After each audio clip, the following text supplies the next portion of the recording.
पंचकुला के सेक्टर 5 थाने में विज का छापा, 3 पुलिसकर्मी सस्पेंड, 1 पर एफआईआर। गृह मंत्री अनिल विज ने 3 पुलिसकर्मियों को सस्पेंड करने और पुलिसकर्मी डिंपल कुमार के खिलाफ एफआईआर दर्ज करने के आदेश दिए। मौके पर पंचकुला पुलिस कमिश्नर सौरभ सिंह और डीएसपी मोहित होंडा भी मौजूद।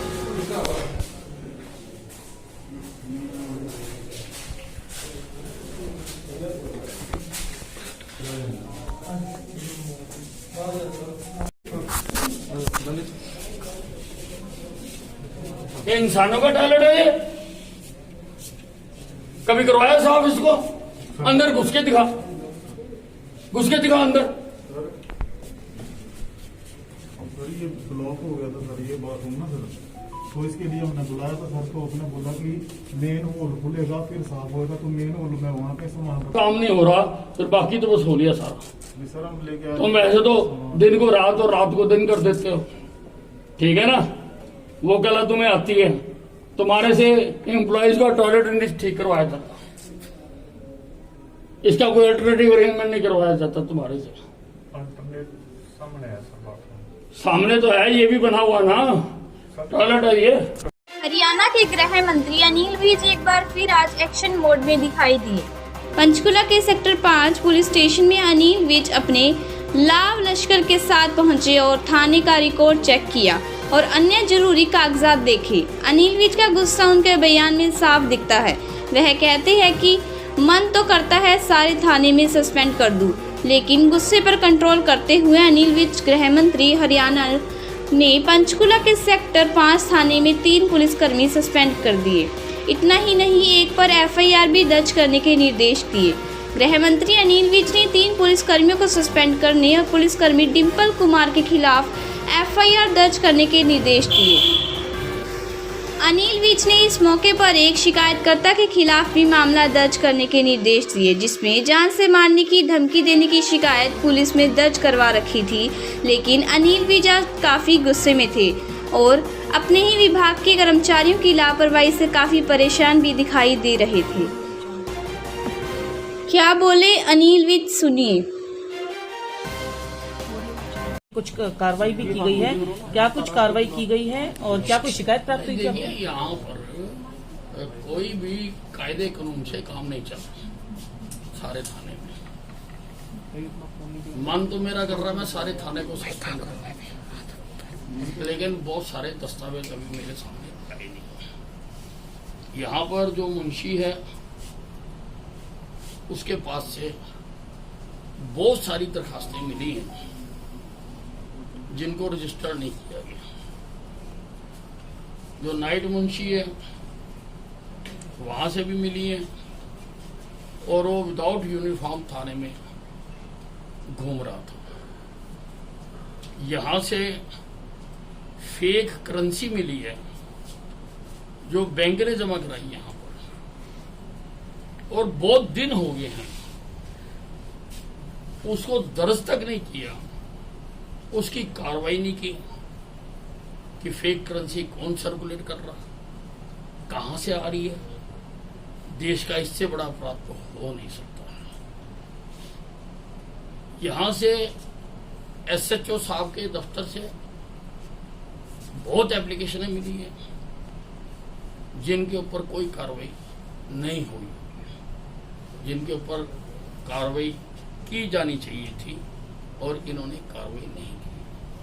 इसलिए एसएचओ को, मुंशी को, नाइट मुंशी को मैंने सस्पेंड किया है। एक और को भी,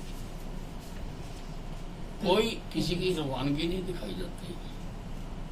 यहाँ आता कोई चला जाता है, पता नहीं लगता। इस थाने में कोई संतरी नहीं है और कोई उसके लिए लिखत पढ़त नहीं की गई इंस्पेक्टर के द्वारा।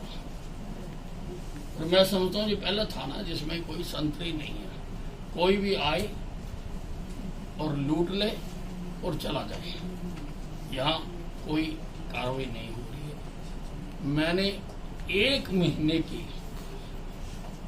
एफआईआर की एक्शन टेकन रिपोर्ट मांगी है कि 1 महीने में जो एफआईआर रजिस्टर्ड हुई है उसकी एक्शन टेक्निकल रिपोर्ट बताई जाए। मैंने सीपी पंचकूला ने इनको 143 FIRs के बारे में भेजा था कि जिनका अनुसंधान नहीं हुआ या कार्रवाई नहीं हुई। अब मौखिक तौर पर इन्होंने बताया कि उसमें से 83 की मैंने कर दी है, लेकिन बकाया की क्या कार्रवाई की, कितने लोग पकड़े हैं, उसके बारे में कुछ नहीं। उसमें काफी हीनियस क्राइम है, हरासमेंट का है, उसमें हैकिंग का है, थ्रेट टू लाइफ का है। इस प्रकार से बहुत सारे हीनियस क्राइम हैं जो महीनों से पेंडिंग पड़े हैं, जिनके ऊपर कार्रवाई नहीं की गई। मैंने एक कंप्लेनेंट के खिलाफ भी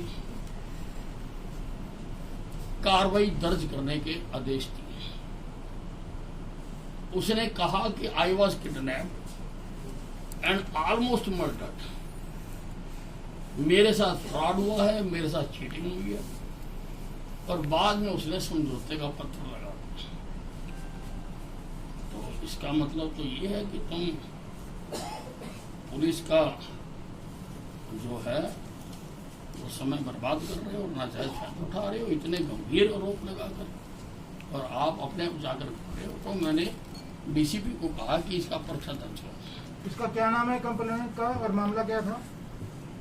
नहीं, ये जो मैं आपको बता रहा हूँ, ये लिख रहा है कि आज वो कोई सिंगापुर की कंपनी है, उसका एम्प्लॉई है शायद वो, और उसने कहा कि आई वॉज किडनैप्ड, जो पहली लाइन है, एंड ऑलमोस्ट मर्डर्ड, और फर्दर वो लिखता है फिर एक और एप्लीकेशन कि हमारे साथ फ्रॉड हुआ है, हमारे साथ चीटिंग हुई है।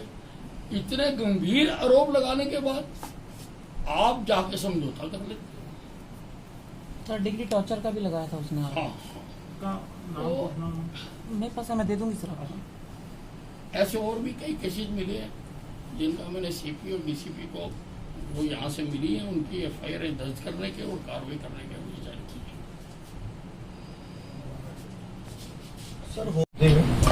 उसका भी मैंने आदेश दिया कि जो होमगार्ड के जवान ने FIR दर्ज कराई है उसके ऊपर तुरंत कार्रवाई की जाए, क्योंकि पहले उसने जहर खा लिया था। तो क्या अब आप इंतजार कर रहे हो कि वो दोबारा फिर खाए या कोई ऐसा काम करे? इसलिए जो उसने दरखास्त दी है, FIR इन्होंने दर्ज की हुई है, लेकिन उस पर अभी कार्रवाई नहीं हुई। वो मैंने कहा कि तुरंत कार्रवाई की जाए।